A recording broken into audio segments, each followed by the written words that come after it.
그래서 공산주의의 악마성을 알아본 사람이 이승만 대통령입니다. 이승만 대통령이 공산주의를 알아보고 대책을 세웠어요. 그걸 먼저 말씀드린다면은, 첫째, 간단합니다. 이분이 모든 말은 간단합니다. 공산주의는 호열자와 같다. 인간은 호열자와 같이 살 수 없다. 좌우 합작 안 되는 겁니다. 공산주의는 호열자가 아니죠. 콜레라입니다. 콜레라.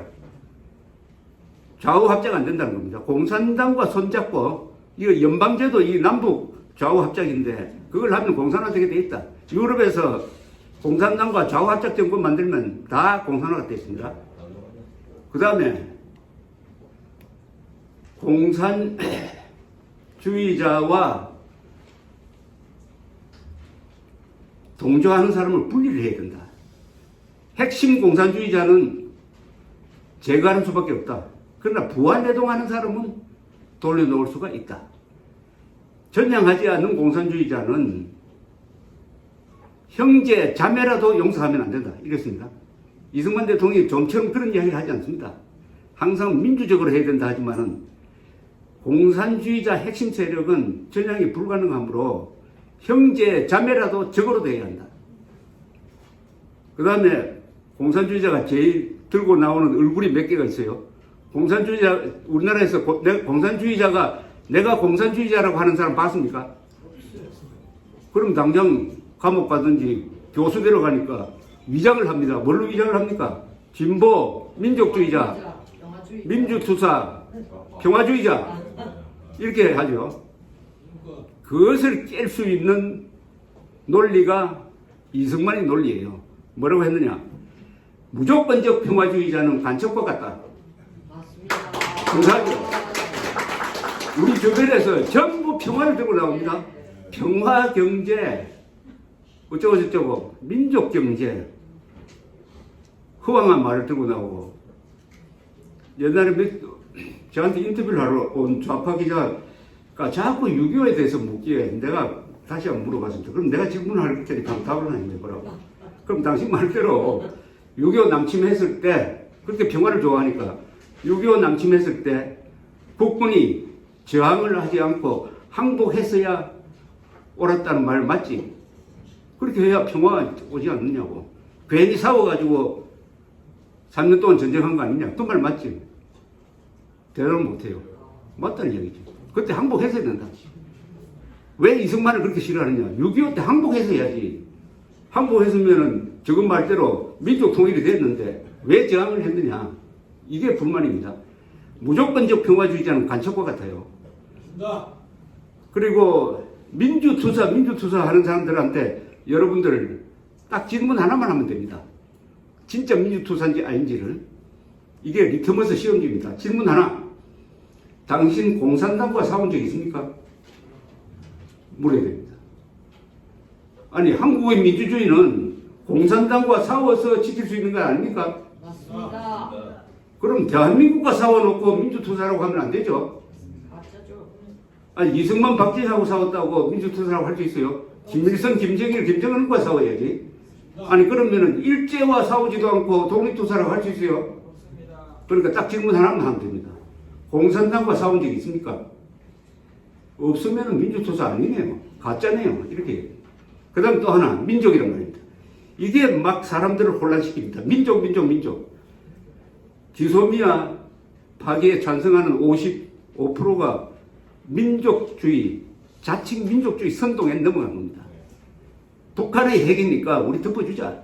북한이 인권 탄압하는 거 동족이니까 덮어주자. 그러나 일본은 이것만 잘못해도, 미국은 이것만 잘못해도 여중생 무슨 교통사고가 나도 이거 가만두면 안 된다. 그게 민족이죠. 그래서 우리 민족끼리 힘을 합쳐서 통일하자는 망국적인 합의가 6.15 선언에 들어갔습니다. 이게 줄여가지고 민족공조가 됐어요. 민족공조. 민족공조가 구체적으로 어떻게 나타났느냐. 탈북선은 두 사람을 잡아서 돌려보냈어요.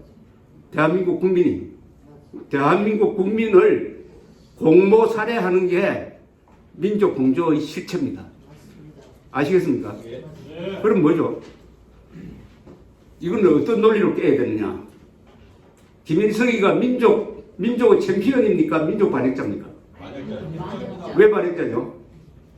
불민족이십니다. 동족을 다 많이 죽인 거 아닙니까? 아니 김일성이가 뭐 중국으로 쳐들어가서 일본으로 쳐들어가서 이민족을 죽였습니까? 다 동족을 죽였잖아요. 3대에 걸쳐서 몇백만 죽였잖아요. 우리나라 역사상 동족을 가장 많이, 한민족을 가장 많이 죽인 것은 도요토미 히데요시도 아니고 몽골군도 아니고 김일성, 김정일, 김정은입니다. 이게 민족이란 말을 사칭하고 있다 이겁니다. 따라서 김일성, 김정일, 김정은 3대 민족 반역자라고 규정해야 됩니다. 맞습니다. 그러면 간단합니다. 민족 반역자 김정은과 민족 공조하자는 자도 민족 반역자다. 맞죠? 네. 지금 제가 세 개를 말씀드렸습니다. 이게 박정희 정신은 아니고요. 이거 지금 말씀하시는 건 이승만 정신을 제가 쉽게 원리 세 개를 말씀드렸으니까 이것만 있으면 여러분들이 인형무장된 겁니다. 빨갱이들하고 만나서 복잡한 이야기 하면 안 됩니다. 간단하게 이야기해요. 무조건적 평화주의자는 간첩과 같다. 민족 반역자 김정은 세력과 공조하자는 자는 민족 반역자다. 공산당과 싸운 적이 없는 민주투사는 가짜다. 요게 바로 다 이승만 논리에서 나오는 겁니다. 국민혁명 공약 두 번째, 우리는 북한 노동당 정권과 촛불혁명 세력을 자유의 적, 헌법의 적, 국민의 적으로 규정한다. 촛불혁명 이거 불법입니다. 혁명은 그 앞에 국민이란 말이 붙어야 이게 합헌적인 겁니다. 왜냐? 혁명은 헌정 질서를 무너뜨리는 겁니다. 촛불혁명이라고 자랑하고 다니는데 나는 반역 세력이라는 고백입니다. 국민혁명은 왜 허용되느냐? 국민이 주권자니까 헌법을 지키겠다는 국민혁명만이 정당한 것이고 여기 계신 분들은 바로 헌법적 정당성을 부여받은 분들이니까 세계에서 한국에서 가장 강력한 위치에 있습니다. 헌법이 우리 편이에요. 여러분들의 손에 헌법의 칼을 잡고 있어야 됩니다. 헌법의 칼. 세 번째, 우리는 문재인 정권의 헌법 유린 행위를 정권에 의한 반역으로 간주, 헌법의 권능으로 단죄할 것을 다짐한다. 4. 우리는 국민이 헌법 유린 행위에 저항하고 헌법 수호에 나설 때 정권이 이를 탄압하는 것을 국헌문란의 내란죄로 규정한다. 5. 우리는 국군이 헌법 제5조의 국가안전보장과 국토방위의 신성한 의무를 다할 것을 요구하며 이를 방해하는 세력을 헌법의 적으로 규정한다. 요 중요한 대목입니다.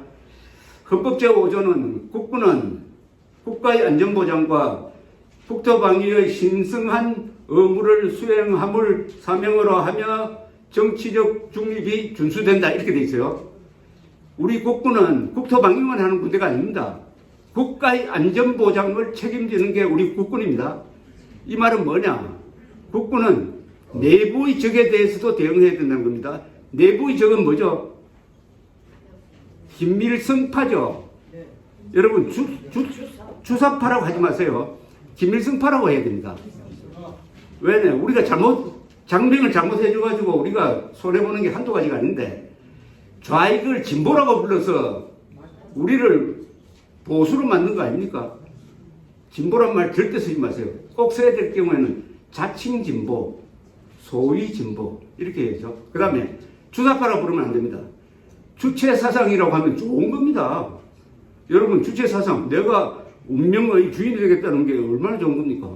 주사파 하면은 보통 국민들 경계심을 안 느낍니다. 좋은 말 아닙니까? 김일성파입니다. 김일성파라고 불러주세요. 김일성주의자라고 해야 되는데 좀 길어요. 김일성파가 정권을 잡았다 하는 것과 주사파가 정권을 잡았다는 것이 느낌이 다르죠? 예.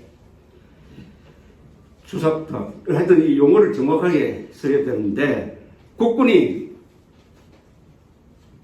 김일성파가 정권을 잡고 국군을 지휘하는 현상이 벌어진다면은 벌어진다면 국군은 구경만 해야 됩니까? 그때 국군의 임무를 부여한 거예요. 헌법을 만드는 분들이 생각을 깊게 한 겁니다.